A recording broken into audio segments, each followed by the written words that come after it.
and you're watching the Deja Vu Talk Show.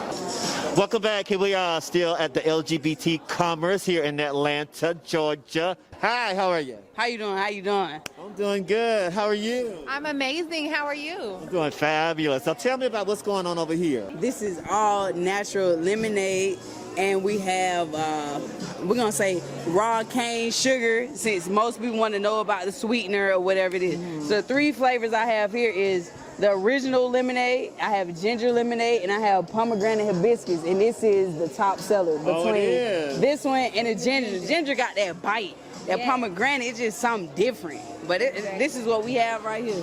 How did y'all come up with this? What did I do? You know what? I'm gonna be honest. I'm a hustler, right? And I'm tired of working for these people. So I be having a lot of ideas in my head. And mind you, my Instagram is called What You Whipping, Tate, because I'm always whipping up. So I'm trying to find a way to get $1. You know what I'm saying? So I was like, you know what? I was doing the herb things. We do the food and stuff like that. So she liked the food. I don't really want to cook no more. So why not just make a drink? So I said, okay, I'm gonna make a drink. Let's put herbs in it. Hibiscus, that's herbs. Ginger, that's herbs. So I just put it together, and I got nervous, didn't want to put it out. And then a lot of people pushed me to put it out. And when I put it out, I did like a sample week, and everybody just ate it up. But we also have ELA meal prep. I do the meal prep, and I specialize in any type of lifestyle. So whether you're vegan, vegetarian, you eat meat, check us out at ELA Meal Prep. I do meal preps, everything. I have a raw vegan detox plan, as well as raw vegan brownies. What advice would you give a new entrepreneur? To just go, just start. Jump off that porch and don't look back. Don't overthink it down to, if you're selling food, you're selling lemonade, let's not overthink it. Hey, you know what? You're saying, hey, you know what? I want my product to be in a glass bottle. You're not going to start with the glass bottle. So don't stop because you can't get the glass bottle in the beginning. You can take risks, okay? A lot of people say, okay, you're going to have to take risks. Take the risk, but still make calculated risks. That's the key, okay? Because sometimes people be like, you don't just put it all out there. It's okay to take risks. You can risk and still make sure that everything's in line with your risk too, because you don't want to, come out. You may have to charge some things to the game, but you don't want to have to charge things that you don't have to charge. Right. So make calculated risk. Well, there you go. You want to start your business? Hey, follow your dreams. Follow your dreams, calculated decisions, and go for it. Here we are. We back live, and I seen some interesting here, and I ran into this young man here, and you know what?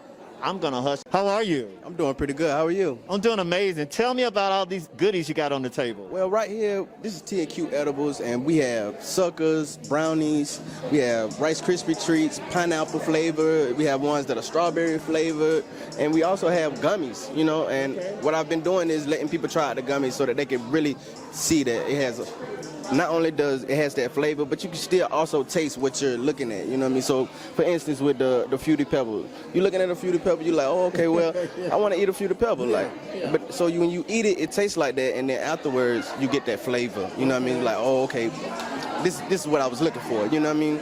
So it's me and my dad, that's how them two over there, they do all the cooking, I'm more like the mouthpiece. How did y'all get started?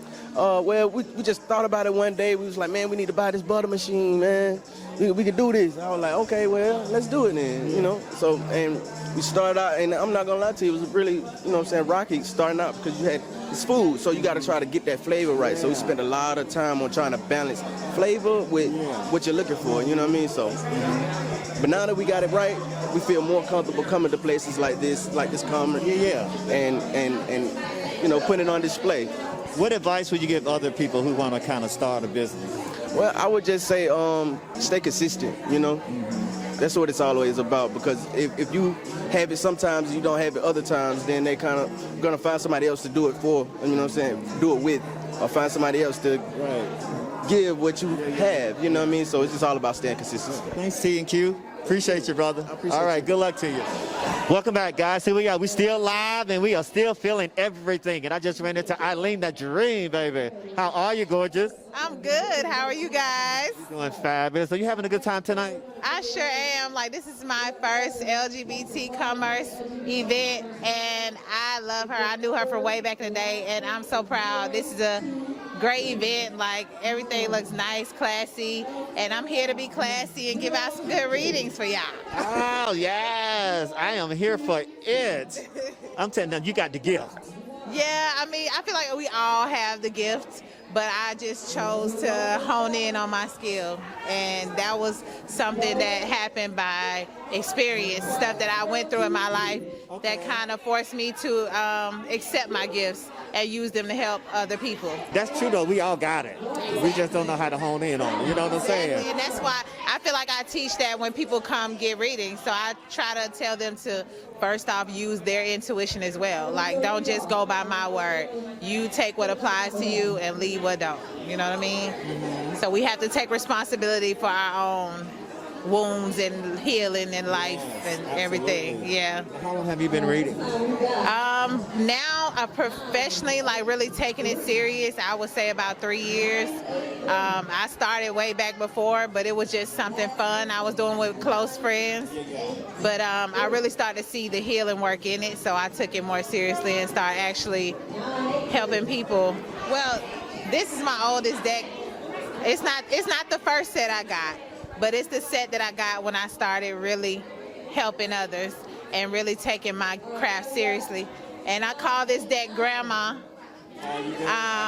Yes. I actually went to Florida with my sister. She just asked me to come on a trip at the last minute, and I found a spiritual store down there, and I bought these cards, and these were the ones that really got me through some tough times. That's why they a little beat up, you know.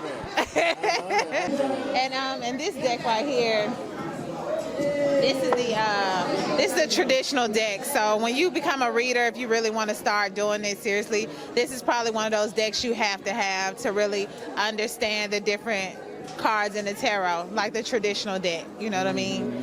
So I just go off of intuitiveness. I don't necessarily like read the meanings and say word for word. I kind of go off of what I feel and use the context clues of what's going on with the person. Okay. Yes, and I do Skype, like FaceTime readings as well. So yeah, if you want to call like during the day, if you can't see me personally, then I can take you over phone, or we can do it through Skype, you know, or FaceTime. Yeah. Awesome. Awesome sauce. Thank you. Thank you. Amazing.